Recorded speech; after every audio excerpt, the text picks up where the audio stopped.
napansin ko lang, gusto ko lang mag-react sa mga pangyayari ngayon sa Pilipinas. Kasi nga, napansin ko, maraming bumabatikos kay BBM. Pero actually, maganda naman talaga ginawa niya. Imagine mo pag-upo niya, tinanggal niya yung Anti-Graft and Corruption Committee na nilagay ni Duterte. Sayang lang ang budget, wala namang nahuhuling corrupt. O, di ba? Mas maganda yun. Pangalawa, siya na nakahuli ng drugs bypass operation sa Litagtag. Imagine mo, billion yun na droga. Sa history ng presidente, siya lang yung nakahuli ng ganun. O di ba? Ang galing naman, ang galing pamumuno ni BBM eh. Parang na. Paano ka nagagalingan doon? Paano siya naging magaling para sa'yo? Nakahuli lang ng lahat nga ng ginawa ni Duterte, binago niya. Kaya nga, kasi nga, parang magkaroon siya ng sariling signature, sariling brand.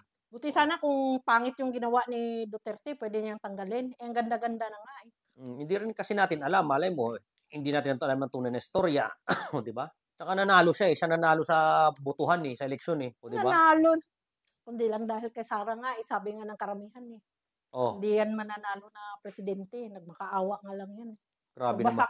Nagbasa ako ng mga comment sa Facebook ay sa TikTok nyo. Ano ba yung cellphone ko? Pakita ko pa sa iyo cellphone ko. Hindi ko alam. May nabasa nga lang ako kanina lang eh. Hindi, kahit papaano, dami siyang yung BBM tayo mga normal. Di ba? Kahit papaano, daming pabahay, di ba? Daming project. Pabahay? Nasaan? Tsaka yung, for example, nakita mo na ba? Nakita mo yung pabahay niya? May nabigyan ba? Meron ba?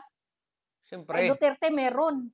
Sa Yolanda pa lang meron. Ang daming nakinabang. Ika na lang. Sarap pa. Yung yung sinasabi nila, sisiraan nila yung PhilHealth.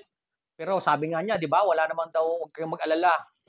Kasi tataasan pa ng PhilHealth yung yung scope ng kanilang responsibility sa bawat nangangailangan ng health. O, di ba? Diyos ko, zero balance na nga eh. Ngayon pa siya wala na nga pundo. Sinabi na nga, ang dami na nga patunay, wala na nga, ubos na eh. Ngayon, tataasan na naman nila yung Paano siya naging magaling doon? Magaling. And then, hintay-hintay ka lang, tinan mo. Talagang may epekto talaga yan. Sabi nga ng anak ko, tinaasan na nga ng singil ang PhilHealth. Tapos wala namang, hindi naman nagagamit. Mag-ampo na lang ka na magsakit ka para mapakinabangan mo yung hinulog. Yun talaga purpose ng PhilHealth. Kailangan mo magkasakit muna. Para paano, yun talaga yung PhilHealth. Tapos pag nakasakit ka, pipiliin yung sakit. Ano yun? Hindi ngayon, lumawak na ang scope ng responsibility. Mas maganda pa yung panahon ni Duterte. Yung malasakit center nga ni Bongbong, galing-galing nun eh. Ang dami nang nakabenepisyo eh. Ang dami namang namatay ang daming grabe mga extrajudicial killing daw, di ba? Biruin mo, paglabas mo, wala ka nang babayaran. Saan? Sa ospital. Talaga, ganun din naman ngayon sa emergency room, sabi Wala pa, puro sabi-sabi lang yan. Wala namang alam mo naman yung ngayon. Di nakapaniwala.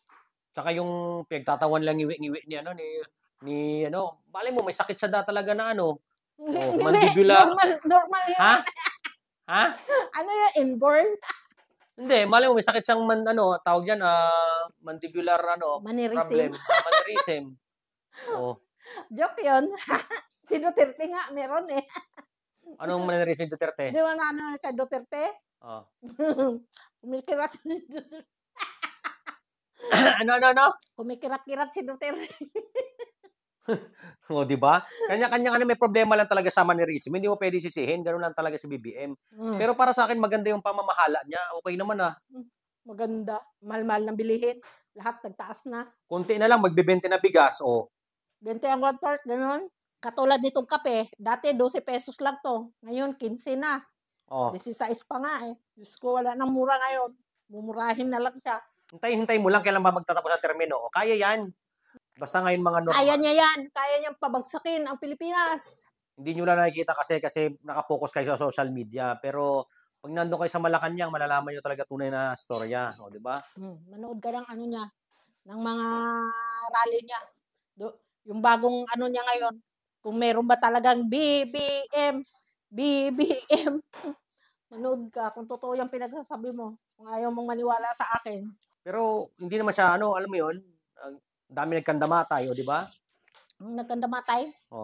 Saan? Sa extrajudicial killing nga, daming namatay. Paulit-ulit naman yan. Ang dami namang patunay na bakit kakampi ka ba doon sa mga pinatay niyang mga adik? Hindi, para sa akin, Walang human rights na, alam mo yung gano'n? Wala na human rights, uy, wala na. Nasaan ang human rights ngayon? Oh, tapos yung mga pinagsasabi ni Maharlika, Oh, naku, mga baka kampi pa ni BBM yan eh. Gawa-gawa lang para magkaroon ng ano eh. hindi Pero, oh. oo. Hmm. Pero totoo naman talaga, mabait si BBM, o, di ba? Anong kakampi? Hindi yan kakampi, uy. Sinusundan ko yan si Maharlika eh, kakampi. Oo. Pero pwedeng kakampi. Ba't ayaw mo maniwala sa akin? Oh. Ay. Siyempre nakikita kong magandang resulta ng administrasyon ngayon. Maganda? Mm. Maganda. Mm. Ibig sabihin, ayaw mo maniwala sa akin. Bakit? May iba ka na? May iba ka ng babae? Ha?